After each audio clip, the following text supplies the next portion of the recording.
Europe کی university کا ایک واقعہ ہے جس میں پاکستانی طلبہ بھی پڑھتے تھے وہاں پر. تو وہاں پر ایک کمرے میں لکھا ہوا تھا لائبریری کے کسی ایک روم کے اندر باہر کہ اس روم میں داخل ہونا منع ہے، کوئی بھی اس روم میں داخل نہیں ہو سکتا. اور پاکستانیوں کی تو ویسے ہی ماشاءاللہ عادت ہے کہ انہیں جس کام سے منع کیا جائے انہوں نے وہی کام کرنا ہوتا ہے. اس کے علاوہ کوئی دوسرا کام انہیں سوچتا ہی نہیں ہے کہ جب تک یہ دیکھ نہ لے کہ ہاں اس چیز کے اندر ہے کیا، اس وقت تک انہیں سکون ملتا ہی نہیں ہے. تو وہاں پر بھی اسی طرح کا ایک پاکستانی تھا جس نے کہا کہ میں نے دیکھنا ہے اس روم کے اندر ہے کیا، اس کمرے میں ہے کیا، کیا چیز انہوں نے اس کمرے میں رکھی ہوئی ہے جو یہ کسی کو دکھاتے نہیں ہیں اور کسی کو اندر جانے بھی نہیں دیتے.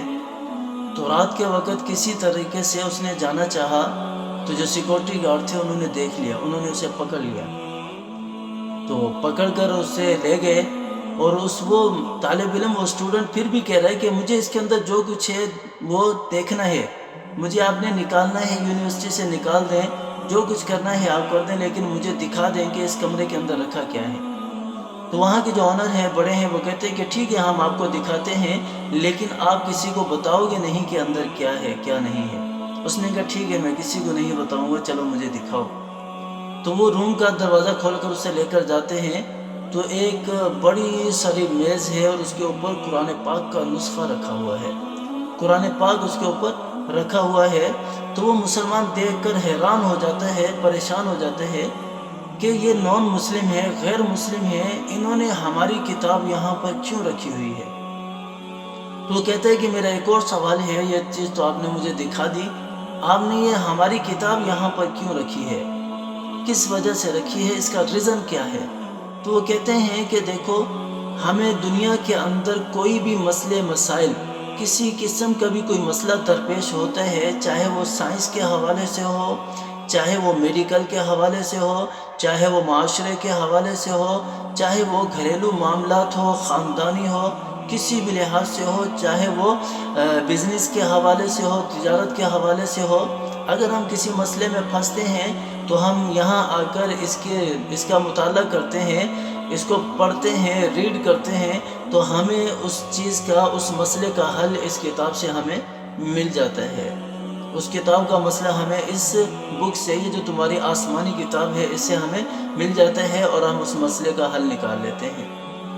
تو یہاں دیکھو ایک نان مسلم ہے، ایک غیر مسلم ادارہ ہے جو اپنے مسائل کو قرآن سے تلاش کر رہا ہے، اپنے مسائل کا حل قرآن میں ڈھونڈ رہا ہے.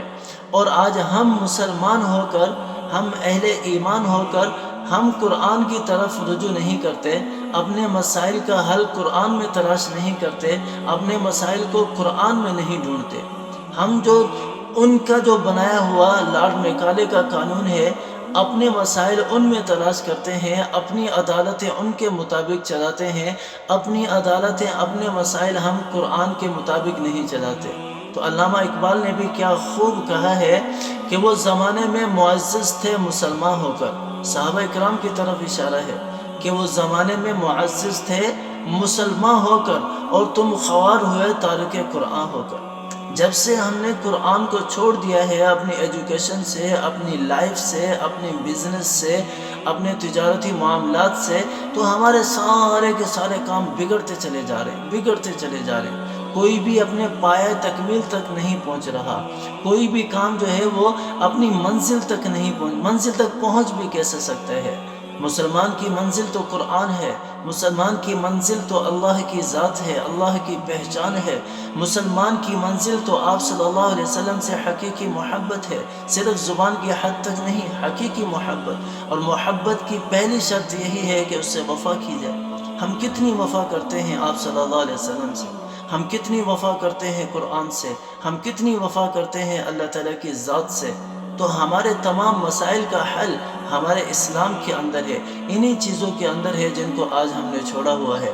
اگر آج بھی ہم ان چیزوں کو اپنائیں گے تو ہمارے مسائل خود بخود ہی، جیسا کہ اللہ کا فرمان ہے کہ تم میری طرف آؤ تو صحیح، میں تمہارے گناہوں کو، تمہارے مسائل کو سارے کے سارے حل کر دوں گا، خود حل کر دوں گا. اللہ تعالیٰ کی ذات نے وعدہ کیا ہے. ہمارے جانے کی دیر ہے، ہمارے اللہ تعالیٰ کی طرف متوجہ ہونے کی دیر ہے. اللہ تعالیٰ مجھے بھی اور آپ کو بھی سمجھ عطا فرمائے.